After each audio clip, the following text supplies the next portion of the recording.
Welcome back to Dave Does Math from Home. This is part 2 of our video series about divergence and curl. This video is just going to be a couple extra examples, and I want to keep them relatively simple, straightforward, so that we can talk about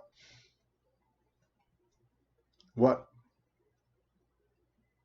I want to talk about the mechanics of finding divergence and curl more than I want to talk about what it means or what it represents. So I'm just going to pick some relatively straightforward examples.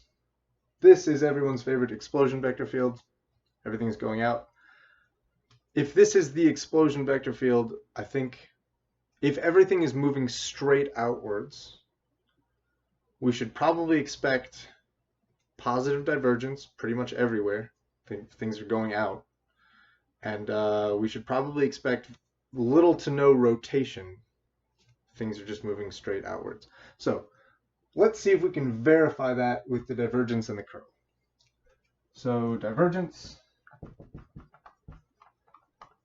is going to be the dot product of del and f, which is partial with respect to x of x plus the partial with respect to y of y plus the partial with respect to z of z, which is 1 plus 1 plus 1. I don't need that on a new line. That's 3. So the divergence here is constant. It doesn't depend on where you are in the vector field. It's always 3. So this is like the Calc 3 version of, in Calc 1 we had straight lines and we found the slope and we're like, oh, the slope is always 2 because it's a straight line and it has a constant slope. This is the same thing. This is an explosion vector field that has a constant divergence. Doesn't matter where you are, everything is always going out. It's this much out. This is how hard it's going out. 3. I don't know what a scale for that would mean, but it's always going out. So let's do the curl. The curl is going to be the cross product of del and f, which should be I, j, and k, partial with respect to x, partial with respect to y, partial with respect to z, and then the components of f are x and y and z. So let's see what this looks like. When I expand on I, it's going to get the derivative of z with respect to y is 0. The derivative of y with respect to z is also 0. When I expand on j, I'm going to get these two. Derivative of z with respect to x is 0. Derivative of x with respect to z is also 0. And when I expand on k, I'll get derivative of y with respect to x is 0. Derivative of x with respect to y is 0. The whole thing is 0. It's the 0 vector. So, as suspected, when you have a vector field where everything is just pushing straight out and going out to the edges, there's no rotation being involved there. If you drop a little, like, sort of rough marble into this vector field, it's not going to spin around. It's just going to move. So, yeah, this vector field is irrotational and has a constant divergence of 3.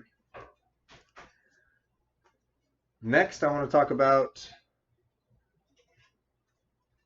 a pretty standard rotation vector field.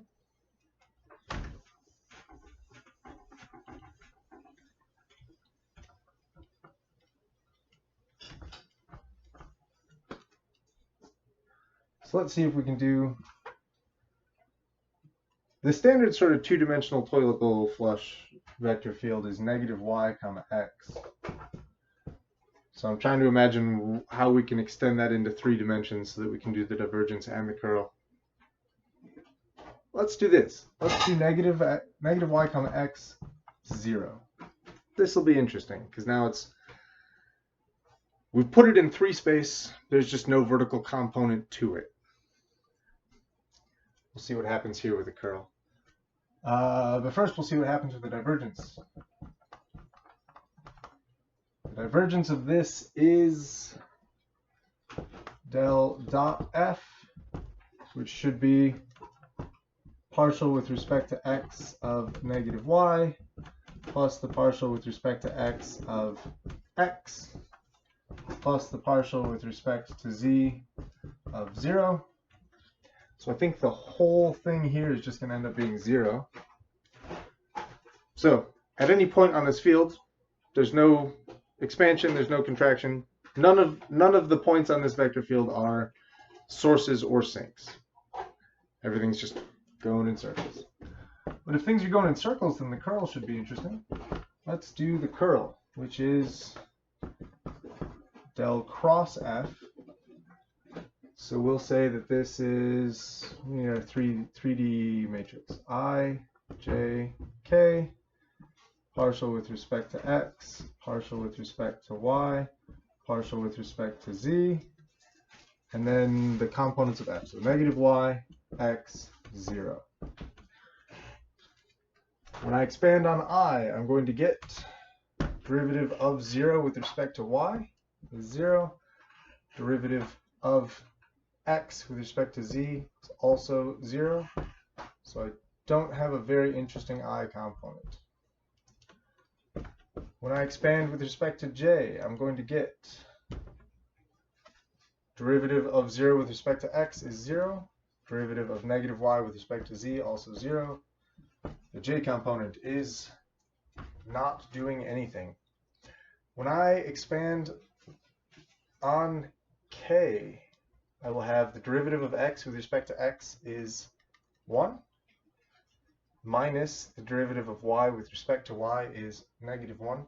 So 1 minus negative 1 k. So the whole vector field is 0i plus 0j plus 2k. Which hopefully makes sense. This vector field is sort of spinning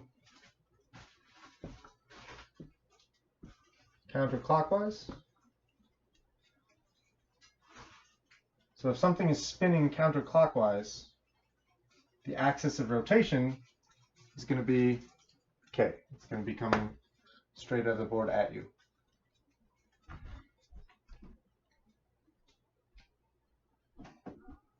So that's curl, that's divergence. This is the end of the video.